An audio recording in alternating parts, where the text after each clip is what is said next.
order to understand what someone is thinking, it is important to learn 3 methods. Mastering these techniques will help you easily understand and comprehend others' thoughts. Let me share with you a Buddhist story that will show you how to read people's minds. A long time ago, in a small village, there were 2 individuals. Brothers lived. The older brother was blind, so he spent most of his time at home, while the younger brother worked as a farmer. However, their farm was constantly being destroyed by the many animals in the fields. The younger brother was troubled by this problem, but he eventually came up with a solution. He thought, why not ask my blind brother for help to scare away the animals in the fields? He can sit in the field and shout. If he hears any animal sounds in this way, our crops will be saved. After thinking about it, the younger brother built a small hut in the field and placed the elder brother inside it. He explained to him, brother, if you hear any animal sounds, just shout and the animals will run away. This will save our crops. The elder brother agreed to his younger brother's idea and began sitting in the field. Whenever he heard the sound of animals, he shouted and scared them away. They continued this practice for many days. One time there was a field where a deer ran through and broke the fence before running away. Shortly after, a king who was pursuing the deer also came to the field. The king noticed the blind brother and asked him, have you seen a deer here? The blind brother replied, Your Majesty, I am blind. How can I see a deer? However, I can tell you that the animal that left my field is not worth chasing. You are wasting your time. The king was astonished by the blind brother's words and questioned how he knew this. The king asked the blind brother if he was lying, as he claimed to be blind, but spoke about the worthiness of the deer. In response, the blind brother stated, Your Majesty, the animal you believe to be a deer is actually a pregnant doe. I have never heard of a king hunting a pregnant doe, so I telling you that she is not worth your pursuit. You should not waste your time chasing after her. The king was left astonished upon hearing this. He was unable to comprehend how the blind person could identify the doe as pregnant. He pondered, how can a blind person know this? How can he be sure whether the deer I am chasing is pregnant or not? How can he confidently inform me of this information despite being blind? The king felt the need to verify this and thus instructed his commander, Commander, I want that animal alive. I need to confirm whether it is indeed a pregnant doe. The blind man seems to be very sure about this, and I need to investigate. Please go and find out if she is pregnant. The king's orders were received by the commander, who proceeded. When he came back, he told the king that the blind brother was correct and that the doe was pregnant. The king was filled with wonder and couldn't figure out how the blind person had known about the doe's pregnancy. The king had many questions in his mind and decided to ask the blind man to get to the bottom of this. Look, I may not know whether you are truly blind or not, but I have come to ask you one thing. Will you give me the correct answer to my question? In response, the blind brother said, Your Majesty, you can ask me anything you want, and I will answer you truthfully. The king said, You are a wise man, and you seem to have a keen understanding of many things. Today I have called you to find out whether my wife is faithful to me or not. The blind brother responded, Your Majesty, what kind of question is this? Your marriage has lasted for many years, and now you want to know such things. Why are these questions arising in your mind? However, the king insisted, saying, You must answer this question. If you do not provide me with an answer, I will punish you with the death penalty. Hearing the King's threat, the blind brother said, "Your Majesty, if you want the answer to this question, you will have to do me a favor." The king asked, "Tell me, what do I need to do?" The blind brother responded, "For that you will have to leave your wife alone with me in a room." The king was initially angry upon hearing it, but he eventually agreed to the request and ordered his commander to leave the blind brother and the queen alone in a room. At that moment, the blind brother expressed his desire to touch the queen. Upon hearing this, the queen became furious and started beating the blind brother with her hands, feet, and all her might. Afterwards, the blind man somehow managed to escape and went to the king. Then the blind brother told the king, "Your Majesty, your wife is unfaithful." The king, enraged, drew his sword and went to the queen. Then the king asked a question, warning her that any falsehood would lead to her execution. He asked if she was faithful or not, to which the queen replied, "Your Majesty, you may as well kill me, but I am not faithful." The king is overjoyed because everything the blind brother has said is true. Upon hearing this, the king immediately went to the blind brother and asked, "How did you know that my wife is not faithful?" The blind man replied, "Your Majesty, is quite simple. I told your wife that I wanted to touch her, and she became so enraged that she started beating me. When I told her that I wanted to touch her, she could have refused, but instead she began to beat me, and in the process she touched my entire body. Now you tell me," he continued, "how can such a woman be faithful?" The king said, "You are quite wise. All right then, let's proceed." He added, "Answer one more question correctly, and I will let you go from here." The king then asked, "Tell me, am I truly my father's son, or someone else's?" To this, the blind brother responded, "Your Majesty, why do you bother with this question? No matter who your parents are, you are the king of this state, so let this question go." But the king insisted, No, I want the exact answer to this question. Otherwise, this question will always bother me, so I want to know the truth." The blind brother responded, "Your Majesty, I can tell you right now whose child you are, but before that I want you to promise that you won't get angry with me." The king said, "The first promise, I won't get angry with you." Then the blind brother said to the king, "You are indeed your father's son, but you are also under the shadow of a miserly merchant." Upon hearing this, the king rushed to his mother. He asked her, "Mother, please tell me the truth. Am I truly my father's son, or someone else's? If you don't tell me the truth, I will give up my life right here." To this, the king's mother said, "Son, you are indeed your father's child, but you are also under the shadow of a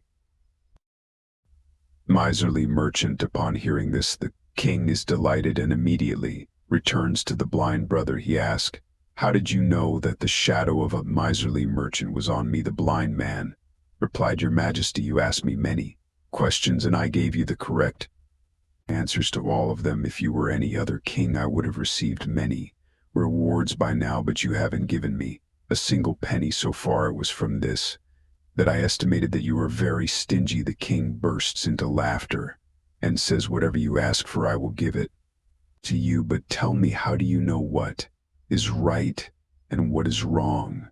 How can you provide such accurate and precise answers?"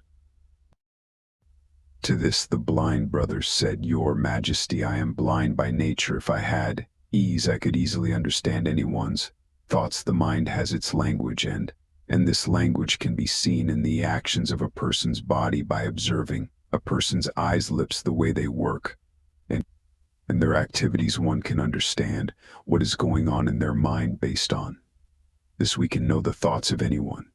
But I am blind, so I perceive through actions. If I want to know something, I have to assign a task to the next person to see how that person works and how he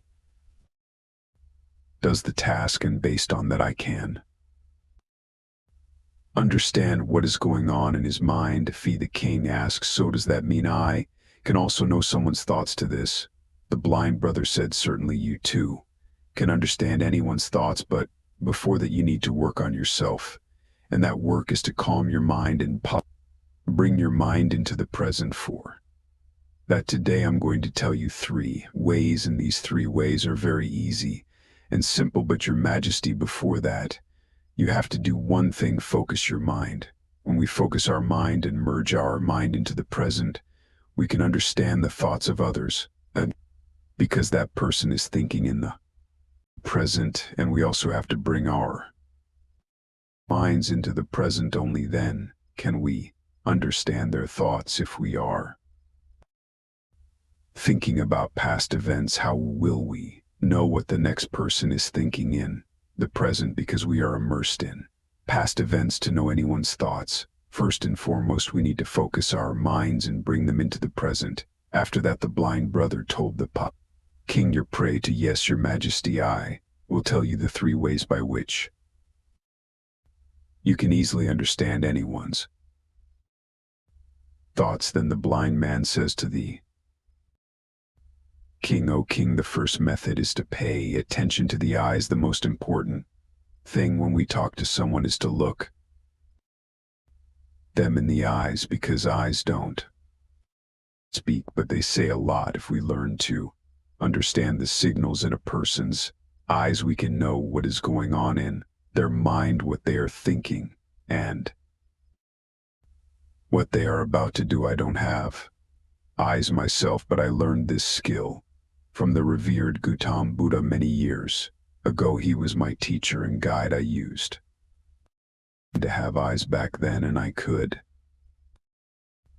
understand people's thoughts solely through their eyes. So if you also want to know the thoughts of others, you should focus on their eyes, such as their gaze, where they are looking and in what direction. If their eyes are wandering here and there when you're talking to them, it means they are searching for a way to escape from the conversation, and someone might be lying. If the person is avoiding indirect eye contact, it means they're afraid that their lie might be exposed and people will learn the truth. But if their eyes look at you without moving, they are probably honest and interested. They want to talk to you and share their thoughts. Also see how their eyebrows move. If their eyebrows go down while they look away, they might be thinking hard or worried about something else. If their eyebrows go up and their eyes get big, they might be surprised or curious about what you say. Also see how big or small their pupils are. The pupils are the black part of the eye. If the pupils get bigger, it means they like you or what you say. They are excited or happy. If the pupils get smaller, it means they don't like you or what you say. They are uncomfortable or angry. Also see how red or white their eyes are. The white part of the eye is called the sclera. If the sclera is red, it means they are tired, stressed, or sick. They might not want to talk to you. I remember a time when I met a tired person who was traveling. When we talked, his eyes looked around a lot, never looking at me. This showed that he was worried and wanted to go away fast. I thought he might be hiding something. He did not want to talk to me. Then I asked him more questions. I found out he had a secret plan. Similarly, other facial expressions can help us easily understand a person's thoughts. Sometimes a person exhibits different behaviors through their face. If you pay attention to a person's facial expressions, you can easily understand if the person is disappointed, very sad, or extremely happy. You can also figure out what they are feeling inside, and all these things can be determined through their facial expressions. Your Majesty, the face is like a picture that shows what people are feeling inside, even if they don't say anything. If you want to understand people better, you have to pay attention to these silent signs. When you see someone whose mouth turns down at the sides, making a small sad face, it usually means they are unhappy, not pleased, or Have lost something you can also tell by their eyes and their body if they are. Feeling low, on the other hand, a big and real smile, one that makes the eyes and the cheeks go up, is a sign of happiness, friendliness, and kindness. The eyes are very important in this. When they get small and shiny, you can be sure that the smile is real. Look at the space between a person's eyebrows where the skin wrinkles when it gets deeper and tighter. It often means they are confused, thinking hard, or trying to understand something difficult or new. The way the mouth is can tell you a lot. A mouth that is closed and squeezed may mean they don't agree, don't like something, or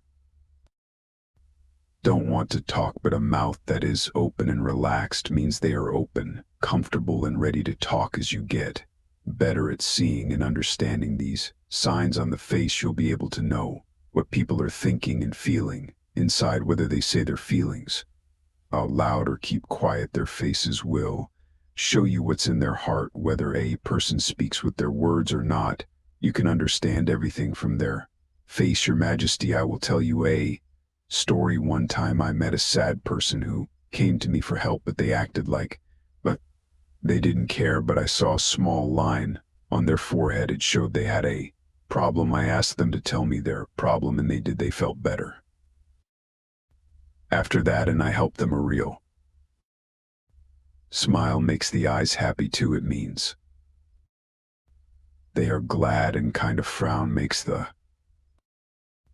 eyebrows go down. It means they are worried or confused. The eyebrows go up when they are surprised or curious. You can tell how they feel by looking at their face. Continuing, the blind brother told the king about the third method, saying, Your Majesty, there is a third language too, which is the language of gestures and body language. To understand a person's thoughts, we need to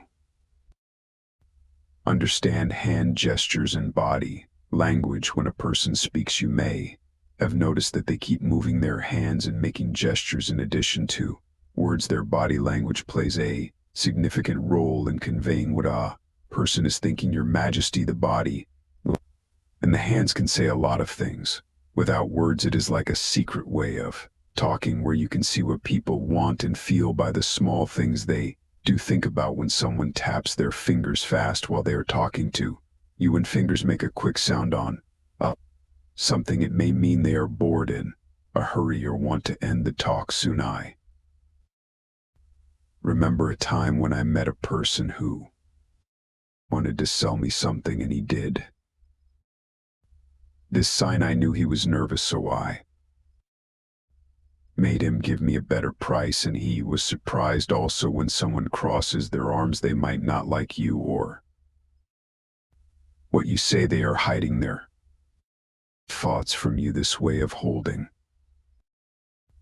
their arms is like a wall, keeping their thoughts and feelings safe from others. By seeing this sign, you can be nice and careful when you talk to them and make them feel more comfortable and open. When someone leans forward, they might be interested in you or what you say. They are listening to you carefully. This means they are interested and want to hear more. This way of moving their body shows they want to listen, learn, and understand what you are saying. I once met a smart teacher who did this. He was very calm, but he leaned in with interest, showing he wanted to know more about the topic. Sometimes people who touch their faces a lot when they talk to you can help you know what they are thinking. It often means they are worried, thinking hard, or having a big idea. These small touches show you what is going on in their mind and heart. To be good at understanding others by their body and hands, you have to be patient, watch carefully, and appreciate the things they don't say. These small but important signs, like a quiet book, show you the feelings and thoughts that are hidden inside them and let you connect with them better. If we pay attention to these three methods and understand them correctly, we can quickly know what's going on in a person's mind, how much attention they are giving to our words and what's happening in their mind. However, before that, you have to focus your mind and bring it into the present. Only then can you pay attention to all these actions, understand them, and realize what's going on in the person's mind. Otherwise, if you are preoccupied with past events or plans, you will never pay attention to the person's body language, and you will never understand what's happening in their mind, what they are thinking. You may have seen many great saints and enlightened beings who look at you with great calm and can tell you what's going on in your mind and what you have come to learn from them. The main reason for this is that they have the ability to comprehend and interpret your thoughts because their mind is calm and attentive. As we conclude this Zen journey, the Inspa Zen team wants to show our sincere appreciation for your amazing support on this journey within, because knowledge has the ability to improve your life.